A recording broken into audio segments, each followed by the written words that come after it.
자, 이 시간에는 대리문답과 또 시편, 또 잠언 해설을 하겠습니다. 자, 웨스터민스터 대리문답, 신앙교육서, 제10과 그리스도의 중보사에게 유익. 지난 시간에 이어서 이제 자, 중생 받은 신자 안에 남아있는 죄악된 본성에 대해 성경이 사용하는 이름 무엇인가. 자, 이 중생이라고 하는 것은 이제 거듭남, 그다음에 이제 거듭나서 이제 새로워진 새 생명을 얻은 자의 그 삶을 이제 중생이라고 그렇게 얘기합니다. 그러니까 이제 거듭나고 이제 그리스도인이 되면 이제 중생했다, 이제 그렇게 말하면 됩니다. 근데 지금 여기서 말하는 것은 그렇지만 이제 중생했지만, 그러니까 거듭나고 중생했고 그가 이제 하나님의 자녀이지만 여전히 죄악되는 본성이 남아있죠. 성경에서는 그걸 뭐라고 하냐면 옛사람, 로마서 6장 6절, 그 다음에 육체, 로마서 7장 18절, 그 다음에 내 지체 안에 있는 죄의 법, 유명한 그 말씀이죠. 로마서 7장 23절, 굳은 마음, 에스겔 36장 26절, 그 다음에 내 속에 거하는 죄, 로마서 7장 17절, 그 다음에 사망의 몸, 로마서 7장 24절. 자, 이렇게 여전히 그 죄악된 본성, 이걸 잘 알아야 돼. 오늘 좀 이거를 좀 중점적으로 좀 설명을 하겠습니다. 많은 그리스도인들이 이런 고민을 하죠. 뭐 예를 들면 내가 거듭났고 중생했고 내가 하나님의 자녀가 되었고 교회 다니고 신앙생활, 믿음생활 하는데 여전히 우리 안에는 죄가 많아요. 내 생각, 마음, 내 행동, 모든 게 이 죄악된 게 너무 많단 말이에요. 그러다 보니까 정말 내가 그리스도인이 맞나, 내가 중생했나, 거듭났나.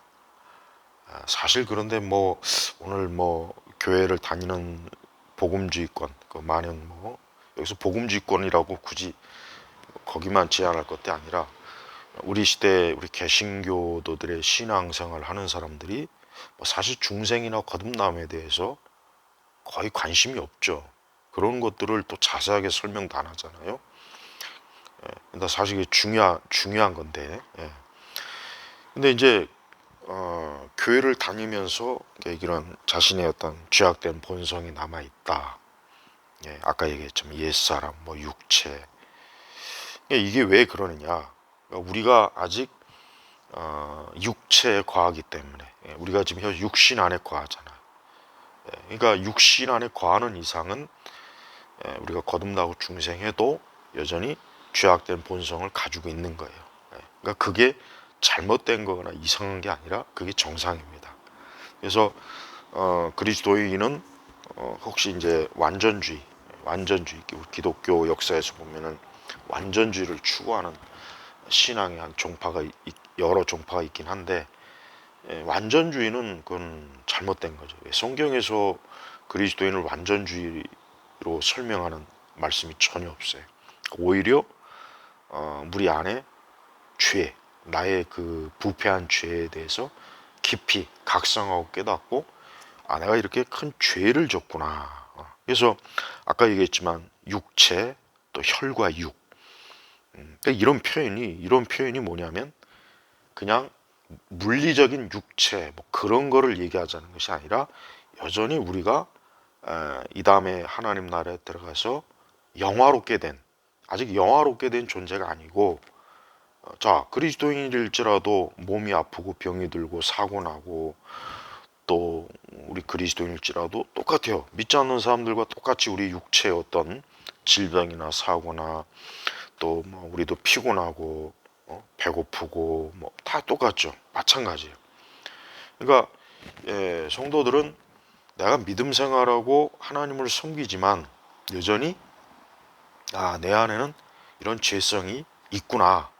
그래서 이제 우리가 왜 이제 신앙생활이라고 하는 것 자체가 어떻게 하면 분투, 싸우고 막 열심을 내고 힘써 뭔가 이렇게 참 하나님을 찾고 구하고 그러한 것들이 필요한 이유가 바로 우리가 아직 영화롭게 된 존재가 아니고 여전히 계속해서 이런 우리 안에 있는 죄성, 죄악된 본성과 계속 싸우는 거예요. 대결하는 거예요. 그런 것들을 이겨내면서 우리가 신앙생활을 하는 겁니다. 그러니까 우리 안에 있는 죄악된 본성을 우리가 깨닫고 이것이 참 부패하고 썩었구나, 본성의 타락이구나, 이걸 아는 게 중요한 게 일단 인간 본성에 대한 이해가 제대로 되지 않으면은 참 모든 게 잘못돼요. 오늘 우리가 살고 있는 세상은 인간에 대한 본성 이해가 잘못된 게 많죠. 좌파가 막시즘이나 좌파, 이 사회주의를 추구하는 사람들, 이 사람들이 문제가 뭡니까? 인간이 죄로 인해서 부패했는데 그 부패하고 죄악된 사람들이 어떻게 완전한 유토피아를 만들 수 있겠냐 이거예요. 어떻게 지상 낙원을 만들 수 있겠냐? 못하는 거예요. 그러니까 그리스도인은 인간의 부패, 죄성을 전제로 한 어떤 세계관을 가지고 있어야 돼요. 그러니까 지금 뭐 특히 우리 한국 사회 보면은 뭔가 이런 마르크스 좌파 사회주의에 깊이 물들다 보니까 인간의 기본적으로 인간이 기본적인 이 부패하고 잘못된 전제를 가지지 않는 그 어떤 인간관을 가지고 있는 자들이 정치를 하니까 그냥 막 갖다 퍼주고 그냥 뭐라 그럴까, 어떤 인간이 선한 목적과 선한 마음과 완전한 타인을 위한 존재로 살 수가 없는데, 그렇게 살기가 어려운데 마치 그럴 수 있다는 것처럼 하는 거예요. 그러다 보니까 좋은 목적과 좋은 의도이긴 하지만 결과적으로 더 나쁜 결과를 얻게 되는 게 이게 바로 좌파, 공산주의, 사회주의예요. 다 같이 평등하고 다 같이 잘 먹고 잘 살고 좋죠.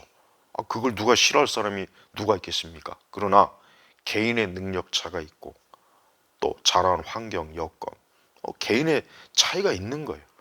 근데 그걸 다 무시해버리고 모든 걸 다 평등하자. 그럼 누가 열심히 일하겠으면 누가 열심히 공부하겠고 그러니까 어떤 평등이라고 하는 것조차도 결국은 인간이 기본적으로 부패하고 타락했다는 걸 전제로 하지 않기 때문에 그런 헛된 그릇된 생활을 하는 거예요. 그러니까 특히 이제 우리 한국의 이제 좌파나 이런 사람들 보면은 굉장히 이상적인 사회, 낭만적인 사회, 서로 다 잘 먹고 다 잘 되고 근데 그러다 과연 그렇다면 그게 가능하냐 이거예요. 역사 속에서 단 한 번도 그게 가능한 적이 없었어요. 가능한 적이 없었다고요. 그러니까 공산주의 사회주의는 다 망하잖아요. 결국 베네수엘라 봐요. 그렇게 막 갖다 퍼주니까 결국은 나라가 완전히 거덜났죠. 우리는 또 그 베네수엘라를 이상적인 우리 국가 사회 모델이라고 또 한때 그냥 막 KBS나 이런 데서 막 언론에서 막 떠받들죠. 근데 과연 거기가 어떻게 됐어요? 그러니까 이 지상에는 완전한 나라, 완전한 국가, 완전한 가정, 완전한 어떤 사회가 절대 될 수가 없는 거예요. 그러니까 그거를 꿈꾸고 그것을 하기 위해서 벌이는 일들이 오히려 더 세상을 무지막지한 지옥으로 만드는 겁니다. 그러니까 기독교의 교리는 단순히 기독교의 교리로 끝나는 것이 아니라 결국은 기독교가 가르치는 이 진리, 인간의 이 부패한 본성은 결국 인간이 얼마나 많은 문제와 많은 죄, 많은 어려운 일들을 발생시키는 요인이 되는 거예요. 그래서 이런 부분에 있어서 그리스도인들이 그래, 결국은 이 세상 모든 사람들이 다 이렇게 죄로 인해서 부패하고 오염이 됐구나. 그러니까 그 사람들이 있는 곳은 어느 곳이든지 완전할 수가 없는 거예요. 심지어 교회조차도 그래요. 자꾸 특히 이제 좌파 정치인들이 그냥 모두에게 공평한 평등, 그러면 결국은 뛰어난 사람들이 오히려 손해 보고 자꾸 노동자 편만 드니까 기업하는 사람들이 기업을 그냥 아예 그냥 안 해버리고 그러면 어떻게 됩니까? 다 가난해지는 거예요. 성경의 기독교 교리 중에 그리스도의 십자가 교리 다음으로 인간의 이 부패, 전적 타락의 교리는 참 중요합니다. 이 부분을 참 우리 그리스도인들이 많이 제대로 알고 있어야 돼요. 근데 이 교회에서 이런 그 인간의 부패, 전적 부패와 타락을 가르치지 않고 아예 이런 교리가 있는지도 모르고, 그래서 여전히 우리가 죄 가운데서 깊이 우리 자신이 그 부패한 본성의 영향을 받는 삶을 우리가 살고 있는데, 그러나 하나님께서 우리를 그리스도 예수 안에서 우리를 하나님의 자녀로 삼아주시고 우리를 참 하나님 나라 유업을 주는 그런 축복된 그런 인생으로 우리를 이끌어내신 거예요. 그러니까 기독교는 죄인이 자기가 죄인인 걸 깨닫고 하나님의 은혜 안에 머무는 거, 이게 기독교예요. 그렇지만 이걸 깨닫지 못한 사람들은 이제 자기의 자기는 뭐 완전하다, 자기는 부패함이 없다, 자기는 뭐 도덕 윤리적으로 완전히 깨끗하다, 자기는 흠결 하나 없다. 많은 그리스도인들이 그 말로는 뭐 하나님의 은혜라고 하지만 가만히 보면은 굉장히 그렇게 자기의가 강한 사람들이 굉장히 많습니다. 그러니까 자기 자신이 죄인이라는 것을 진정으로 깨닫고 고백하지 않기 때문에 어떤 때 보면은 그 자기의에서 굉장한 어떤 자기 자신은 아주 뭐 100% 완전하다, 흠이 없다, 이런 생각, 또 어떤 이 세상을 바라보는 관점이 지나치게 이상적이고 낭만적이어서 이 세상의 부패와 죄에 대해서 별로 인식을 못하니까 자꾸 그릇된 인생관으로 살아가는 그런 사람들이 많아요. 그래서 이 부분은 우리가 깊이 좀 계속 교리적으로 좀 배워야 될 그런 부분입니다. 자, 이 시간에는 우리 시편 우리 17편 우리 10절부터 보겠습니다. 그들은 자기 기름에 잠겼으며 그 입으로 거만하게 말합니다. 또 11절, 그들은 이제 우리의 걸음을 에워싸고 우리를 노려보며 땅바닥에 메어치려고 합니다. 그 모습은 먹이를 찢으려고 사자 같고 은밀한 곳에 엎드린 젊은 사자 같습니다. 악인이 의인의 주변에 빙빙 돌면서 언제 저 의인을 칠까, 저 의인을 넘어뜨릴까, 쓰러뜨릴까, 기회를 엿보는 거죠. 마귀가 하는 짓이죠. 악인이 하는 짓이죠. 그래서 13절에 보면은 여호와시 일어나소서, 그를 대항하여 시키시고 주님의 칼로 악인에게서 나의 생명을 구원하소서. 예. 그래서 이 시편 기자 이 다윗은 다윗의 생명을 노리고 다윗이 실족하기를 기다리고 다윗이 파멸되기를 바라는 그런 악인들의 손에서 하나님께서 그들에게 직접적으로 그들을 굴복시키시고 주께서 저들을 심판하시기를 또 기도합니다. 그래서 다윗은 자기의 원수와 자기의 대적자들을 하나님의 손에서 처리되기를 기도하는 그런 기도의 사람입니다. 14절에 보면 여호와시여 사람에게서 그들의 생에 자신들의 몫을 받은 세상 사람들에게서 주님의 손으로 나를 구원하소서. 주께서 제물로 그들의 배를 채우시니 그들은 자녀들로 만족하며 남은 것을 그 아들들에게 물려줍니다. 그러나 내 자신은 의로움 중에 주님의 얼굴을 볼 것이니 내가 깨어날 때 주님의 형상으로 만족하겠습니다. 그러니까 다윗의 인생관은 이 현세에서나 내세에서나 바로 주님을 만나고 주님과 함께하고 주님을 영화롭게 하는 일, 그리고 또 내가 깨어날 때 주님의 형상으로 만족하겠습니다. 그러니까 다윗은 궁극적으로 하나님을 만날 것이다. 저희가 하나님을 볼 것이다. 주님을 볼 것이다. 다윗의 그 소망은 바로 그거예요. 예. 그리고 다윗은 이 땅과 이 세상의 그 사람들, 하나님 믿지 않는 헛된 인생들에 대한 기대가 전혀 없어요. 오직 다윗은 하나님 안에서의 사는 인생을 다윗은 가치 있는 인생으로 여겨요. 그래서 다윗은 이 사람들조차도 지나가는 그림자, 하나님 믿지 않는 불신자들의 인생도 그냥 지나가는 그림자에 불과한 거예요. 우리 그리스도인들은 사람들을 너무 중요하게 여기지 마요. 자꾸 사람들을 중요하게 여기는 것 자체가 결국은 자칫하면 그게 결국은 사람을 숭배하는 거예요. 우리 시대 보면요, 하나님 믿지 않는 이 세상을 보면 사람을 엄청나게 중요하게 여기죠. 그래서 모든 초점이 사람에게 맞춰져 있어요. 모든 초점이. 그게 이제 사실 전형적인 인본주의고, 그게 이 세상이 추구하는 하나님 없는 인생관입니다. 우리 그리스도인들은 우리 예수 그리스도에게, 그분에게 집중하고 그분에게 모든 관심과 우리 초점을 예수님에게 둬야 돼요. 그러니까 다윗이 바로 그랬잖아요. 그러니까 다윗은 자기가 결국은 주님을 만날 것이다 라는, 그것도 직접 우리 주님을 볼 것이다 라고 하는 아주 큰 확신과 기쁨을 가지고 믿음의 삶을 그가 살았던 겁니다. 자, 잠언 12장 이제 우리 21절 잠언을 좀 보겠습니다. 21절, 의인에게는 아무런 해도 미치지 않으나 악인들에게는 재앙이 넘친다. 악인들에게는 재앙이 넘친다.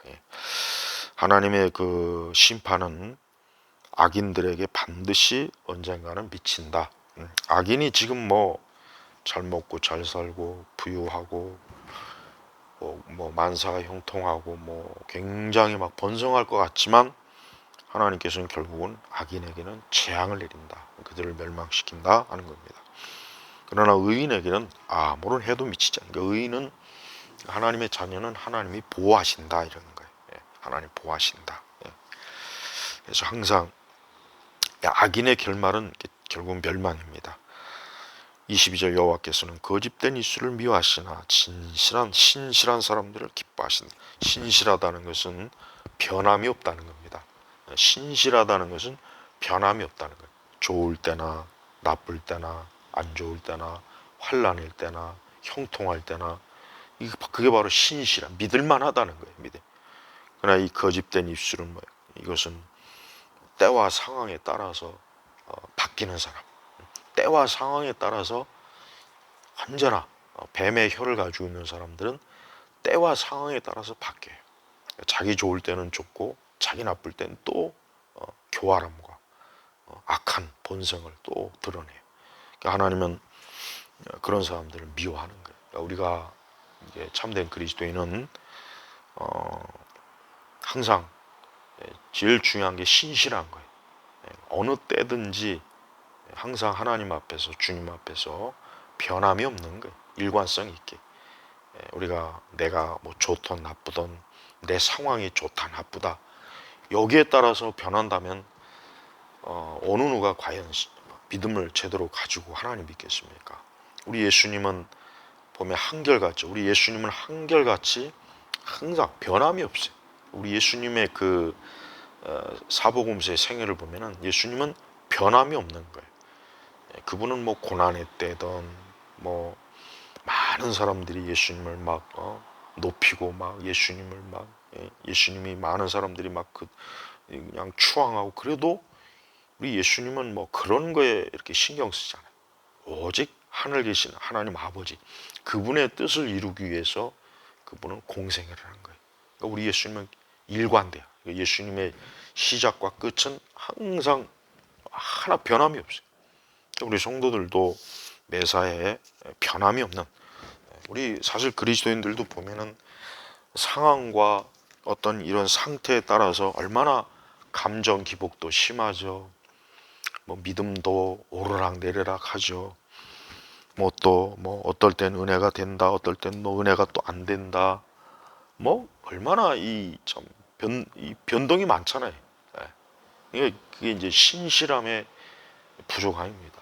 그래서 이 부분에 있어서 우리가 신실한 사람으로 우리 예수 그리스도께서 우리를 보시기를 언제나 그렇게 드러나는 그런 성도가 되기를 바랍니다.